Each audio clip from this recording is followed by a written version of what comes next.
Alrighty, so I'm out in the bush, out in the area out near Lake Cargelligo in central New South Wales, and my brother was doing some cotton picking over here. You can probably just make out some of those round bales right out there in the distance. But when I was speaking to the farmer who owns the farm here, he had this old LandCruiser parked out in the paddock, and it's hasn't been driven for a little while. So I thought I'd see if I can get the thing to run. All right, so anyway, but this is the car. So this is a 1994 LandCruiser Ute. These are very popular here in Australia. We sell, when I say we sell, we buy lots of them, made in Japan, of course. They run a very robust little 6-cylinder, 4.2 litre diesel, no turbo or anything with it. It's a very basic engine. They are a timing belt motor, so the belts under here do need to get changed periodically, but the bloke says he has done a couple of them in the life of the vehicle. I think the speedo is indicating that it's done about 300,000 k's from memory. I had a look at that yesterday. Yeah, 307 on the clock. Yeah, very well worn interior.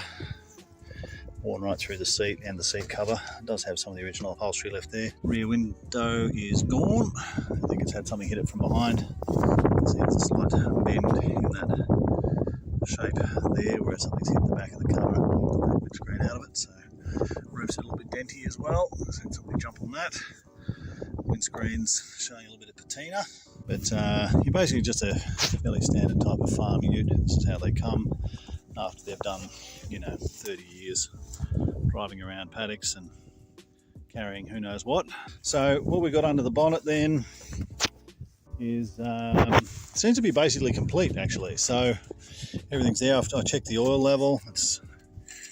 It does have oil in it, which is always nice. So we've got a bit of oil on the stick. It's about the right place, lovely and black. No parts have been pinched off it, which is good. It's even got a gum tree branch hanging on the inside of the engine bay. Probably not really meant to be there. The wiring is kind of weathered looking. AC is not going to work. There's no belt on it. The thermo fan looks like it does work. It's even got all its teeth. It has got a few extra bits of weight on it, I noticed. Some wasps have decided to make their home on the fan. Wasp nest there. They eat spiders. Looks like the spiders have all been eaten out of that one. Oh no, there's another one there. I thought it felt a bit heavy. Another one there. Alright, so what I'm going to do is I'm going to swap this battery with a chunky one that I've got and see if we can make this thing fire up. Alright, so Zach's on the camera. We've got a new battery in, which came from over at my dad's farm, so positive lead going on. The battery cradle is totally disintegrated, just from being rocked around a bit, so I'm just going to... Okay, no big sparks, so that's a good sign, I think. Okay, so that's on. That's alright, nothing shorting, so that's a good sign. Let's tighten this up a bit. The old battery was pretty trashed. So that's that one. Tighten up a bit. We'll see what happens.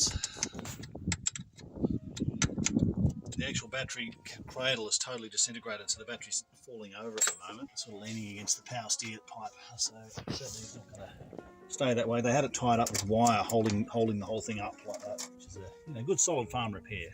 Anyway, so now we're going to give it a crank, see if we've got any reds. Oh, we have reds. We've got some lights on the dash. Gear action actually feels alright. So I wonder. This thing's going to fire. Anyway, let's see what happens.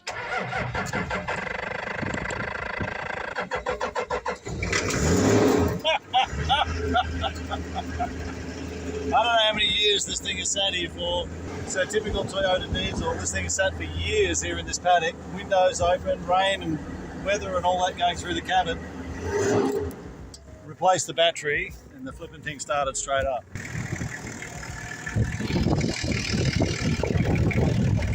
A little bit of sparkle going on here on the positive line. I don't know what that is. That is unreal. A bit of wiring there was starting to melt. I don't know what's happening with that. The spiders will be very upset. That is running. That is just amazing. And you've got green corn in it, amazing. That is just unreal. That thing there started straight up. That's incredible.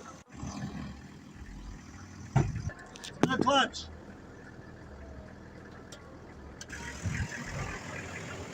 No clutch. The clutch fluid's all leaked out of it.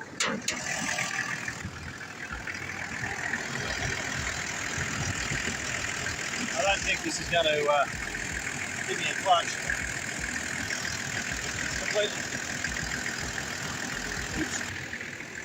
It's completely empty, or nearly completely empty. clutch. Still no clutch. Well, see if I can get it moving on the starter motor.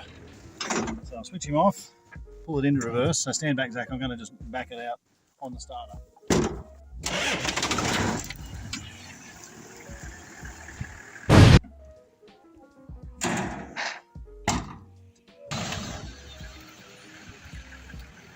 Clutch.